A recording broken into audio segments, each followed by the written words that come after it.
Buenas compañeros, hoy tenemos un episodio especial, hoy no es puramente de contenido, sino es un poco más de reflexiones y de cómo creemos, cómo vemos Jaime y yo la visión del preparador físico en baloncesto. Es decir, mejor dicho, nuestra visión sobre qué áreas un prepa debe dominar para intentar tener la mejor o el mejor potencial posible, el mejor rendimiento como preparador físico y que sus jugadores y su equipo tengan una ventaja respecto a los rivales, ¿vale? Vamos a explicar lo que hemos ido mejorando o aumentando nuestro conocimiento en base a evidencia científica, pero también mucho en base a experiencia. Es decir, parte de lo que contamos no es para nada objetivo, no es para nada científico, sino simplemente es nuestra opinión subjetiva y nuestra experiencia durante los últimos 8 o 10 años, más la de muchos compañeros con los que hemos debatido, compartido opiniones y contrastado experiencias.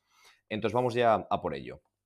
La idea es, básicamente, el título sería ¿qué necesita un probador físico en baloncesto para maximizar su potencial? Y lo que queremos es explicaros en muy poquito tiempo, 15-20 minutos, todos los puntos que creemos que debéis maximizar para, de esta forma, maximizar a su vez vuestro potencial como prepas y que esto obviamente se ligue a trabajar en mejores clubes o el club donde estáis que mejore y que eso se recompense económicamente o en nuestro club o en un club mejor. Es decir, vivir solamente el básquet, cobrar más dinero y poder tener una mejor vida gracias al trabajo que hacéis, que obviamente nos lo merecemos también como cualquier otra profesión. El primer punto, creo que al final la piedra angular de la preparación física en baloncesto, como la preparación física en cualquier deporte o casi cualquier deporte, no, obviamente no soy un experto en todos, sería la fuerza. Es decir, la fuerza es la piedra angular de nuestro trabajo como prepas. Dentro de la fuerza podemos poner diferentes apellidos, podríamos hilar más fino, pero básicamente hay que intentar verla desde diferentes prismas. Es decir, aunque la fuerza solo es una, es decir, la fuerza es la capacidad del músculo, el sistema neuromuscular de generar tensión, dependiendo de cuántas veces la generes o durante cuánto tiempo, puede ser más fuerza resistencia. Si la generas muy rápido, con muy poco tiempo de contacto, con muy poco tiempo disponible, será más fuerza, velocidad o V sub 0 o fuerza explosiva, como quieras llamarla. Si está más en la zona de potencia, quizás sea potencia máxima. Si está en una zona de potencia, pero solamente tienes 200, 300 milisegundos para aplicar fuerza, lo puedes llamar RFD. Si generas la máxima tensión sin tener en cuenta en tiempo de aplicación de fuerza, será fuerza máxima, como queramos llamarla. Podemos llamarla solamente fuerza o poner apellidos. Al final creo que es interesante intentar tener algún tipo de clasificación, aunque sea nuestra en la cabeza, para así organizar mejor el contenido y tener más rendimiento y utilizar mejor los ejercicios, ¿vale? ¿Cómo podemos hacer o cómo hemos considerado a Sport que es la mejor forma de intentar aprender sobre ello? Pues en el máster tenemos diferentes docentes y lo enfocamos de diferentes puntos de vista. Uno más metodológico con Alejandro García, que no quiere decir que sea teórico, sino que combina una parte teórica en la que explica cómo lo hace y por qué lo hace y a continuación muestra los ejercicios, es decir, traduciendo esa teoría y ese por qué a la práctica, ¿vale? Esa parte más metodológica. Después tenemos una parte muy específica en la que la fuerza está casi al mismo nivel que el gesto que quiere potenciar, es decir, no hablamos solamente de fuerza en sí, sino de cómo la fuerza facilita el cambio de dirección, cómo la fuerza facilita el salto, cómo la fuerza facilita la aceleración. Y tenemos a Manu Marín, por ejemplo, de UCAM Murcia, estoy yo hablando de salto, estamos con Rodrigo Alvira con Spaniard Performance hablando del salto, estamos con Juan Trapero hablando de aceleración y de agilidad. Tenemos un montón de compañeros que trasladan esa fuerza a diferentes gestos. Después, ¿qué más tendríamos? La priorización y programación de entrenamiento de fuerza, es decir, cuándo hacerlo, cuándo hacer más, cuándo hacer menos, cuándo diferentes manifestaciones de la fuerza o como queráis llamarlas. Y en este caso tenemos sobre todo a Rubén Portes, el probador físico de Breogán de Lugo, ¿vale? Y después tendríamos diferentes nociones o prismas de cómo enfocar la fuerza y tenemos a Francesco Cuzzolin, experiencia NBA, selección italiana de baloncesto, actualmente en el Olimpia Milán, y él lo enfoca un poco más desde el punto de vista de rendimiento, cómo maximizar los movimientos en baloncesto.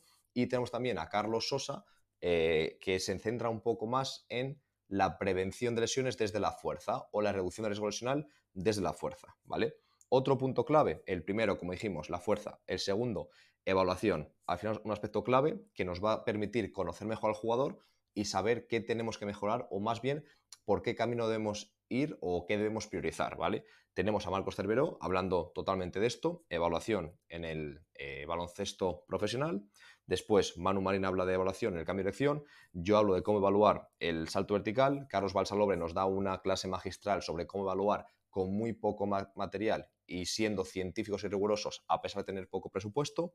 Y después tenemos diferentes opciones de evaluación para diferentes presupuestos de clubes y nuestros personales. Es decir, no decimos hay que evaluar así porque es algo de estándar, sino que hay que evaluar de forma profesional y dependiendo de dónde trabajemos y en qué contexto, se puede hacer de diferentes formas, ¿vale? Entonces no solamente es opción A, sino que tenemos opción A, B, C, D y E. Todo eso lo exponemos en el máster, ¿vale? Otro punto que consideramos interesante o que consideramos importante y es la activación, calentamiento, como queréis llamarlo. Al final, algo que los pros físicos siempre hacemos o casi siempre hacemos o somos protagonistas es la activación, la parte inicial, el calentamiento, como queráis llamarlo. Y en función de cómo de bien lo hagamos, eso va a suponer a lo largo del año un cambio importante en los jugadores, para bien, para mal, o si no lo hacemos demasiado bien, va a ser totalmente neutro. Es decir, no conseguiremos nada más que prepararlos para la sesión, pero sin mejorar nada. Sobre este tema habla largo y tendido Roberto Molina, explorador físico del Bilbao, que actualmente está en Bamberg y que básicamente nos muestra con una metáfora muy ilustrativa de un grifo goteando, como si no cerramos ese grifo, si no aprovechamos cada entrenamiento, cada activación, cada calentamiento, perdemos oportunidades, perdemos gotas de mejora cada día. Por lo tanto, ¿cómo planificar esa activación, esa parte inicial, para intentar que sea dinámica, que sea atractiva, que sea motivante, pero que a la vez mejore continuamente cada día un objetivo que tengamos propuesto? Puede ser más a nivel físico, diferentes equilibrio, activación de una zona concreta de cara a la sesión, algo de fuerza, algo de coordinación, lo que consideremos, o quizás más pactado con el entrenador, puede ser una mejora táctica o mejora técnico-táctica y a raíz de ahí quizás podemos quitar un poco de volumen o desahogar la carga de la sesión. Es decir, otra mejora por haber tenido en cuenta el calentamiento y no solamente hacer una rutina que siempre sea igual sin tener en cuenta qué día de la semana es, sin tener en cuenta qué semana dentro de ese mes o de esa estructura competitiva más larga, sin tener en cuenta cómo va a ser la parte principal y el contenido técnico-táctico, etc. Otro punto importante, recordad, tenemos el punto número 1, la fuerza, el segundo, evaluación, el tercero, la activación o parte inicial, el cuarto, las lesiones. Es decir, desde el punto de vista, primero, de la disminución del riesgo o prevención de lesiones, como queráis llamarlo, tenemos, por ejemplo, en el máster a muchísimos docentes en esta línea, algunos de ellos, Nico Bastarrica, probador físico de San Lorenzo, de Argentina, el club más laureado, y también probador físico de la selección absoluta argentina, y tenemos a Adri Rubio, probador físico del Manresa, hablando largo y tendido de, en primer lugar, Adri Rubio analiza la evidencia científica de las lesiones más comunes en baloncesto, cómo ocurren, en qué zona anatómica, etcétera, etcétera, y después Nico analiza específicamente qué ocurre en la rodilla, en los aterrizajes y qué tipo de mecanismos lesionales son los más importantes. Entonces vamos de lo más general a lo más particular. Y aparte de esa parte de prevención de lesiones, tenemos la parte de readaptación, que se encarga principalmente Jaime, también Guillermo Herranz, con experiencia en BBL, Leboro, etcétera, y Carlos Sosa. Entonces, al final, más o menos la idea es con las lesiones, por una parte, intentar adelantarnos, es decir, saber mucho de ellas antes de que sucedan, y por otra parte también saber mucho de la readaptación, es decir, una vez que se ha dado, cómo hacer que esa persona llegue de la forma más saludable posible, que esté lo más en forma posible cuando vuelva y dentro de eso intentar que sea lo antes posible, pero siempre cumpliendo que tiene que llegar muy en forma, a poder ser incluso mejor que antes de lesionarse. ¿Por qué? Porque tenemos tiempo para trabajar solamente en él y en sus puntos débiles. El quinto punto sería monitorización y control de la carga. Cualquier prepa en baloncesto tiene que saber mucho sobre cómo controlar la carga, tanto en pista como fuera de pista, tanto carga externa como carga interna, tanto con tecnología como sin tecnología o sin material. ¿Cómo lo hacemos en el máster? ¿Cómo os ofrecemos que sepáis mucho sobre este tema? Con Lucas Vilar, experiencia Euroliga en diferentes clubes, con Germán Andrín, experiencia Euroliga y actualmente en el Betis, también con Pepe Silva, por ejemplo, actualmente en Alba de Berlín, campeón de la Liga Alemana, de la Copa Alemana, experiencia en deporte de élite, baloncesto de élite, y actualmente en Alba Berlín. Entonces hablamos de carga interna, carga externa, cómo controlar la carga con más material, con más tecnología y también con menos medios. Y a raíz de ahí vosotros podréis utilizar la forma que consideréis más oportuna para vuestro contexto, para vuestra situación real. El punto número 6, cambio de dirección, agilidad, aceleración, desaceleración, todo este tipo de acciones relacionadas con movernos en este plano horizontal. Básicamente hablamos de evaluación, de progresiones, de aplicación de la resistencia mejor dicho, de las ganancias aumentadas en el gimnasio, las ganancias de fuerza conseguidas en el gimnasio, a aplicarlo a este gesto principalmente horizontal. Como protagonistas en la formación, en el máster, tenemos a Juan Trapero y a Manu Marín. Juan Trapero del Real Madrid, Manu Marín del UCAM de Murcia. Tenemos diferentes compañeros que tocan este tema, pero ellos son los máximos exponentes dentro del máster, dentro del claustro, por así decirlo, de docentes. Otro punto importante, la recuperación. Al final, hoy en día se trata de entrenar más y entrenar mejor, pero sobre todo de recuperarnos muy bien para que cada entreno sea de calidad. Y aquí la persona indicada para hablar de esto en España y Latinoamérica es Julio Calleja. Yo diría que prácticamente el máximo exponente de recuperación en baloncesto, y estará con nosotros esta segunda edición para hablar justamente de esto. ¿Qué dice la evidencia y qué protocolos podemos aplicar ante diferentes tipos de esquemas competitivos, diferente fatiga generada, diferentes medios tecnológicos o ausencia de medios para cómo poder actuar? Entonces creo que es un docente de lujo para que nos hable largo y tendido de esa temática. Otro punto, por ejemplo, composición corporal en baloncesto. Para esto tenemos de nuevo a Francesco Cusolin, que hablará no solamente de la fuerza en baloncesto, que es algo interesantísimo y que él ha trabajado muchísimo y que lo tiene muy trillado, sino también de cómo es el cuerpo de los deportistas. Creo que al final hay muchas veces que nos dejamos vislumbrar por aspectos muy específicos, por detalles muy difíciles de mejorar, y no mejoramos algo que influye mucho y que es más sencillo, y que es la composición corporal, que tenga la masa muscular adecuada, que tenga la masa grasa adecuada, todo ese tipo de aspectos. Francisco Cusolín, que tiene experiencia, como hemos dicho antes, con jugadores NBA, que ha visto y analizado cuerpos NBA, cuerpos de equipo nacional, cuerpos de ligas profesionales, para saber qué datos tiene, cómo son exactamente y cómo podemos acercarnos a ese ideal de morfotipo del jugador de baloncesto.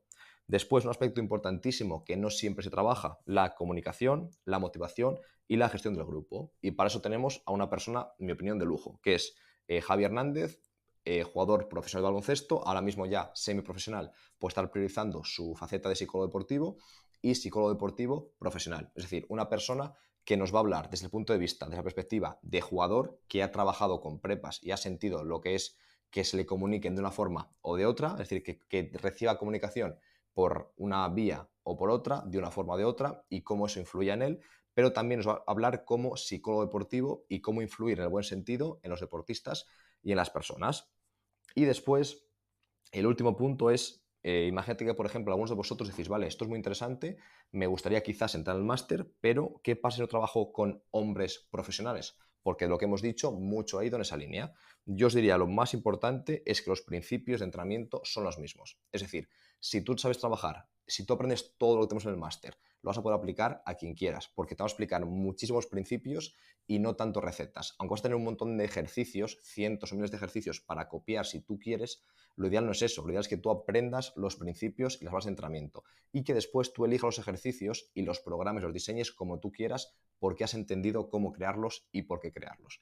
Aún así, ¿qué te diría? Pues que lo hemos pensado y tenemos a Hugo, pro físico de Baskonia, de Euroliga, pero que nos habla en este caso de toda su experiencia con categorías inferiores, es decir, trabajo de fuerza en jóvenes, para saber exactamente cómo trabajaba él y cómo lo enfocamos si es gente que aún está en desarrollo y que no buscamos solamente el máximo rendimiento a día de hoy, sino que su futuro profesional sea mayor, es decir, aumentar su techo como profesional. También tenemos a Carlos Sosa, que actualmente está en la NBA, pero también tiene un pasado con categorías de formación, y también nos habla en parte del trabajo de fuerza en jóvenes y cómo lo concibe él.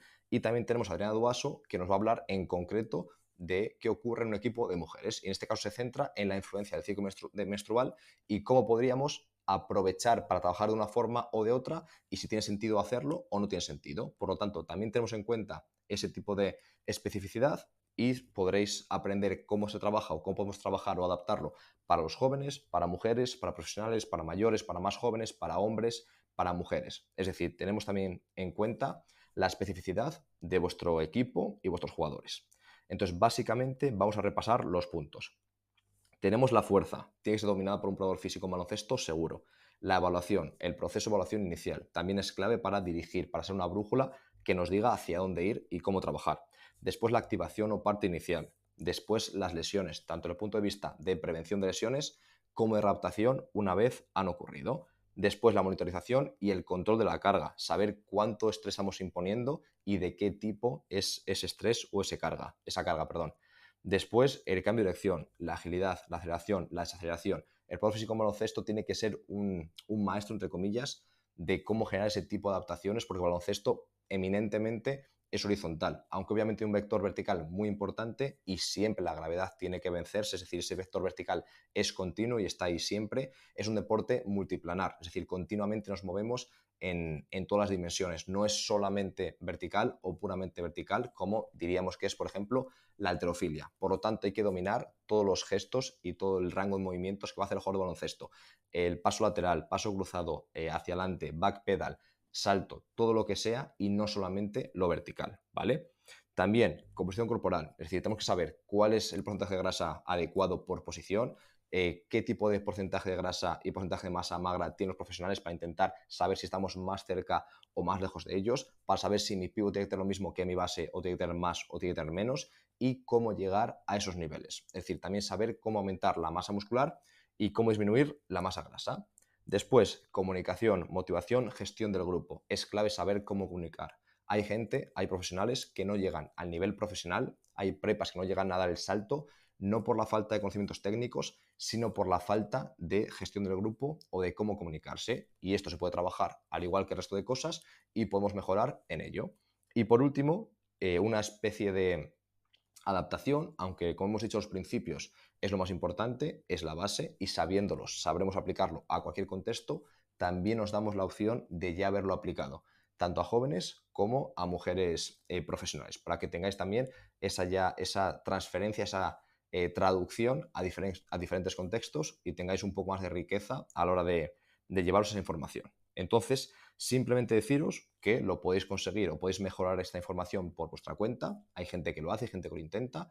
Y de hecho, Jaime y yo lo hemos hecho porque no existía este máster. Si no, os aseguro 100% que Jaime y yo lo habríamos cursado sin ninguna duda. Jaime y yo estamos continuamente haciendo formaciones, nos gastamos mucho dinero en formaciones y es muy difícil encontrar las que son completas, que tienen todo organizado, que tienen diferentes informaciones juntas, sino que te toca ir de una a otra para intentar completar el puzzle.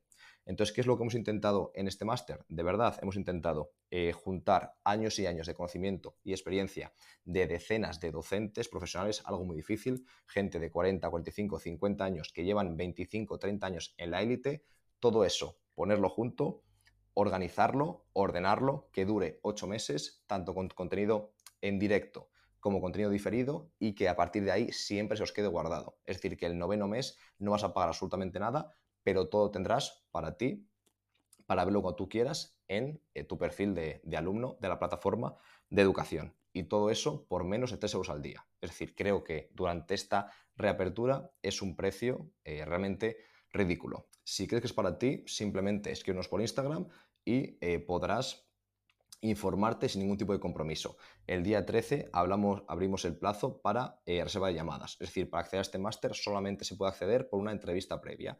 ¿Para qué? Para asegurarnos de que cumples el perfil, es decir, no cualquier persona puede acceder a esta formación, a otras Sport puede acceder cualquier persona, a esta no puede acceder cualquier persona, ¿vale? Hay un filtro que hay que superar. Y también para asegurarnos de que el máster, aunque tú cumplas los criterios del máster, que el máster también cumpla los tuyos. ¿Para qué? Para que quedes encantado, al igual que todos los alumnos que ya han pasado por la primera edición, ¿vale? Entonces, simplemente decirte que el día 13 abrimos el plazo para reservar llamada, que ya hay mucha gente en lista de espera, que no van a dar todas las horas para las personas, entonces si te interesa, cuanto antes escríbenos para meterte a lista de espera, ¿vale? Y deciros que el día 31 arranca el máster, el día 31 de octubre, entonces queda muy poquito. Esta reapertura va a ser con un precio inferior, como sabéis el precio va a ir subiendo hasta llegar al precio real, que está en torno a 2.000 euros, y por lo tanto la gente que entre ahora disfrutará para siempre del máster con un precio reducido, ¿vale? Entonces nada, compañeros, simplemente deciros que estos puntos son los que consideramos más importantes para cualquier prepa en baloncesto, que es clave que los dominéis y podéis conseguir ese punto de conocimiento y de experiencia como consideréis. A lo mejor de diferentes fuentes, pues a lo mejor podéis leer decenas o cientos de libros, hacer decenas de cursos, podéis hablar con cientos de profesionales y estará genial y será un gran camino y una gran elección. O podéis también ir a por un camino un poco más directo y más rápido, que es intentar aprovechar esa experiencia de una forma ordenada y organizada en el tiempo. Entonces, cualquier caso estará genial y nada, deciros que la semana que viene tendremos nuevo podcast con un nuevo invitado y creo que va a ser de verdad muy interesante que lo escuchéis. Mucha experiencia, diferentes deportes, no solo baloncesto, diferentes países, diferentes competiciones y mucho que aportar, ¿vale? Así que nada, compañeros, un abrazo enorme.